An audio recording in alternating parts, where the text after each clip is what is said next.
She was 17. Her smile lit up the room. Her pink hair stood out in every photo. She wasn't a celebrity, not really, but to her followers she might as well have been. They loved her confidence, her creativity, her vulnerability. She was Bianca Devins, an artist, a dreamer, and in July of 2019, she became a name the world would never forget. That summer night began like any other. A concert, a car ride, a few photos on Instagram. But within hours, Bianca's story would twist into one of the most shocking crimes the internet had ever witnessed. A crime that didn't just happen in the real world. It unfolded live online for millions to see. And once it began, no one could stop it. This isn't just a story about murder. It's a story about obsession, about the darkness that hides behind screens, and about how social media, the place that gave Bianca comfort, became the stage for her final moments. You're watching Crimson Files. And this is, she posted one photo. Then everything changed. Bianca Michelle Devins grew up in Utica, New York, a small city tucked quietly in upstate America. She loved drawing, photography, and spending time with her little sister, Olivia. Her friends called her kind, gentle, and funny. Her family said she could make anyone laugh. But like many teenagers, Bianca was still figuring herself out. She struggled with anxiety and depression, things she spoke about openly online. Her Instagram page was filled with pastel colors, self-portraits, and art inspired by anime and fantasy. She had thousands of followers who adored her. To them, she was confident and fearless. But in reality, she was vulnerable, balancing between the comfort of being seen and the fear of being misunderstood. For Bianca, social media was an escape, but it was also a doorway. And through that doorway, someone was watching her very closely. His name was Brandon Clark. He was 21, quiet, polite, and seemingly harmless.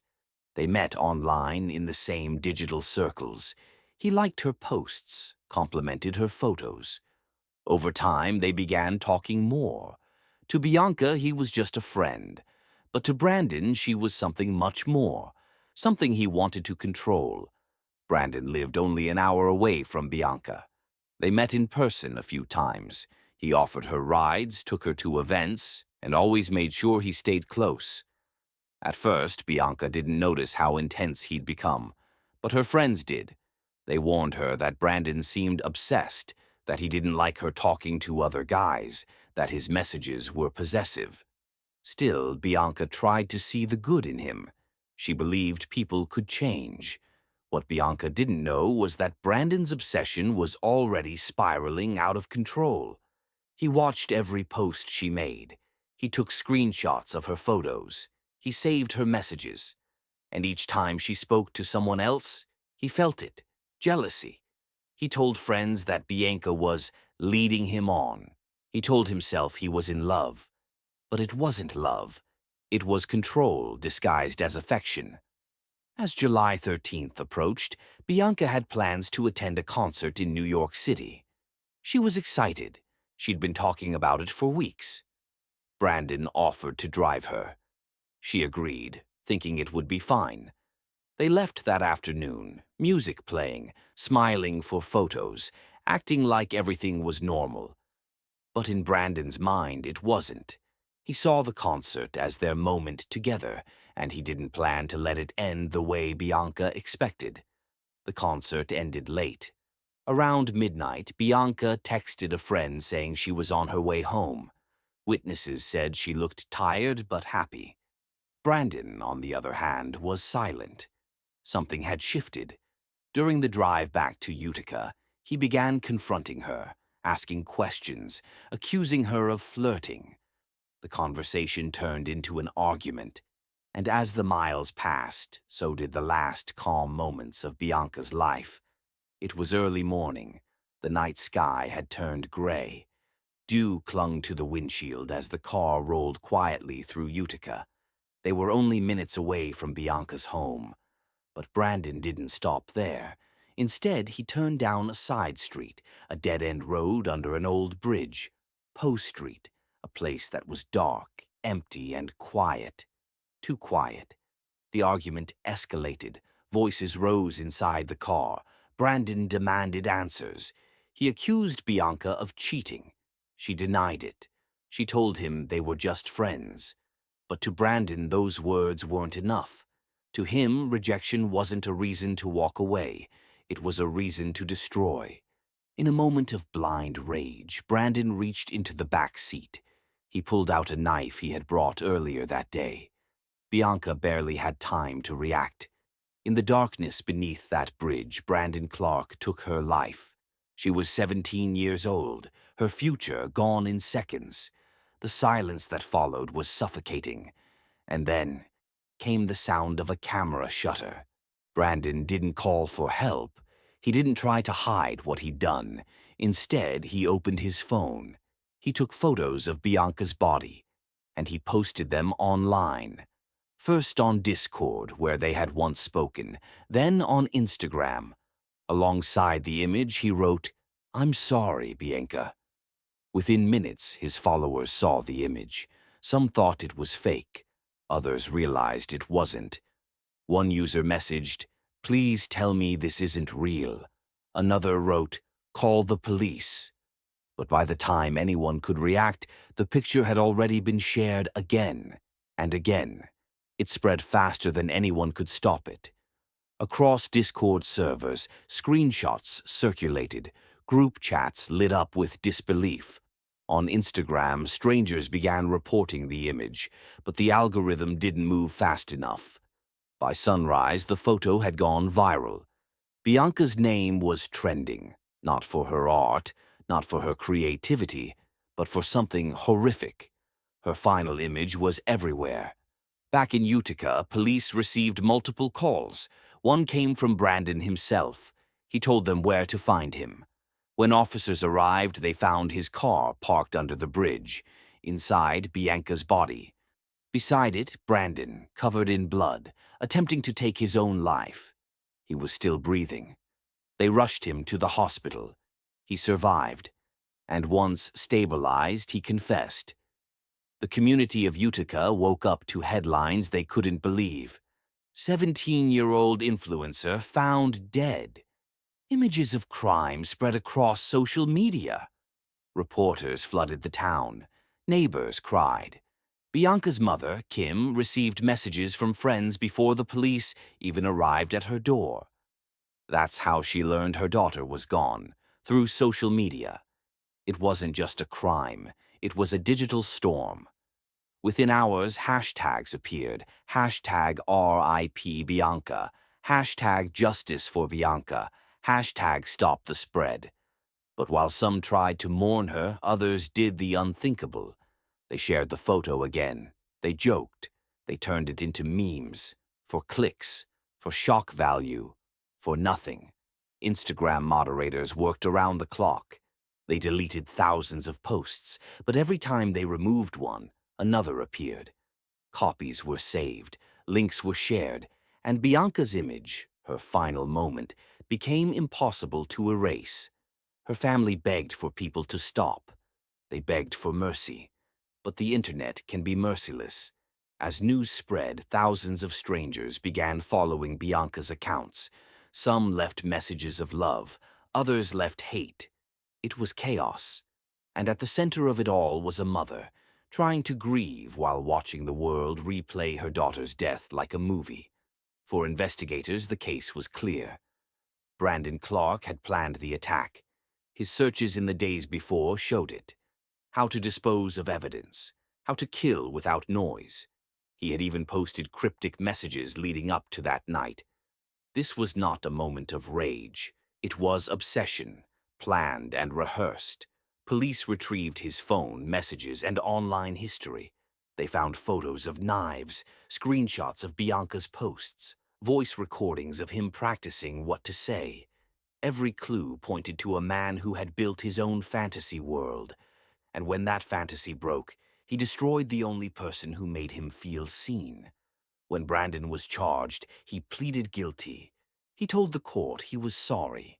He said he loved her, but no apology could erase what he had done or what he had shown the world.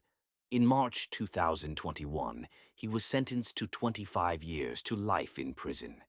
He'll spend decades behind bars, but Bianca's family will live with his actions forever. The internet began asking questions. Why was it so easy for such violent images to spread? Why did it take so long for platforms to act? And why do people keep sharing what should never be seen? Bianca's story became a mirror, showing us what happens when empathy disappears behind screens.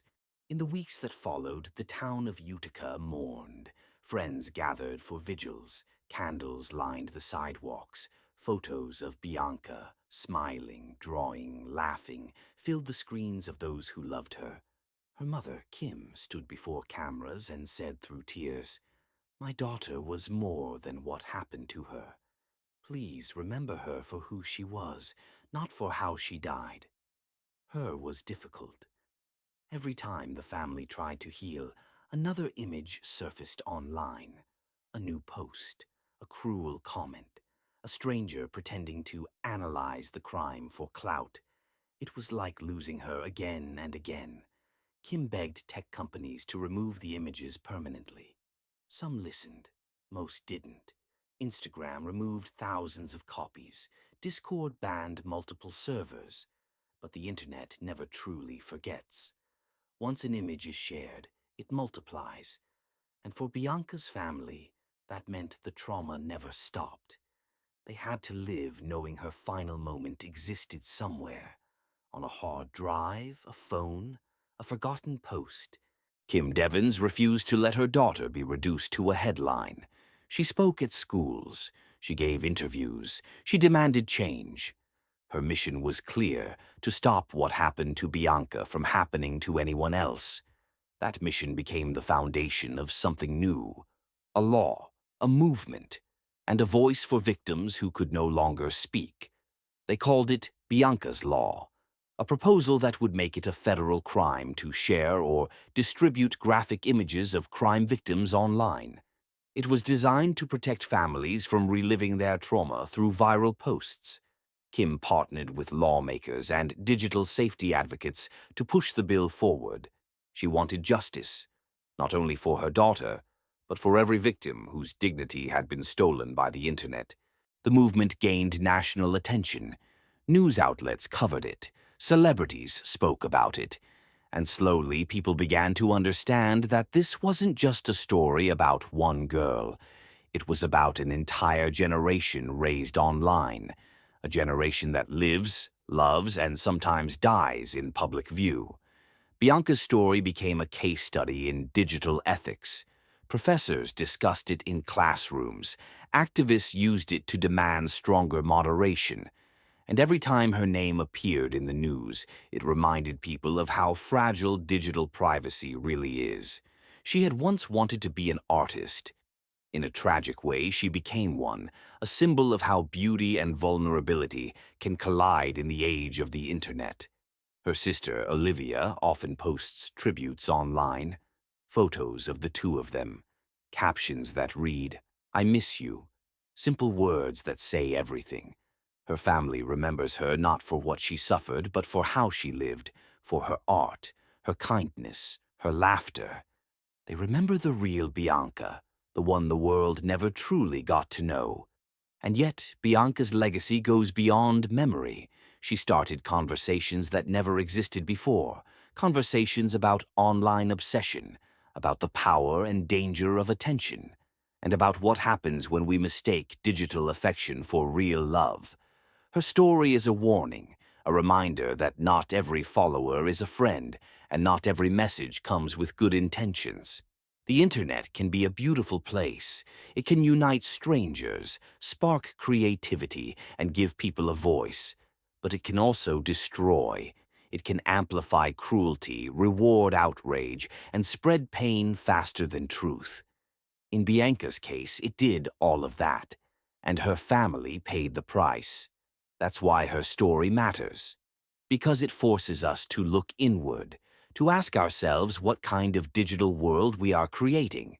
If Bianca were still here, she'd be 23 years old, maybe studying art, maybe traveling, maybe posting photos of sunsets instead of being remembered through tragedy. Her story reminds us that behind every username, every selfie, every post, there's a real person, a beating heart, a human being who deserves respect. So the next time you see something online that feels wrong, don't share it. Don't engage. Don't make someone's pain your entertainment. Be better. Be human. Because silence in moments like these is not weakness, it's compassion. Bianca Devins was not a headline. She was not an image. She was a daughter, a sister, a friend, and an artist. Her life mattered. And through the people who continue to speak her name with love, it always will. This was the story of Bianca Devins, a girl who dreamed of light but was swallowed by the darkness of obsession and the internet's cruelty. Her tragedy changed the way we see the online world, and her legacy continues to remind us to protect what makes us human: empathy. If this story moved you, subscribe to Crimson Files. We tell the stories that must never be forgotten. Next week, we uncover another case, a story of disappearance, a case that still has no ending. Until then, stay safe, stay aware, and remember, behind every screen is a soul.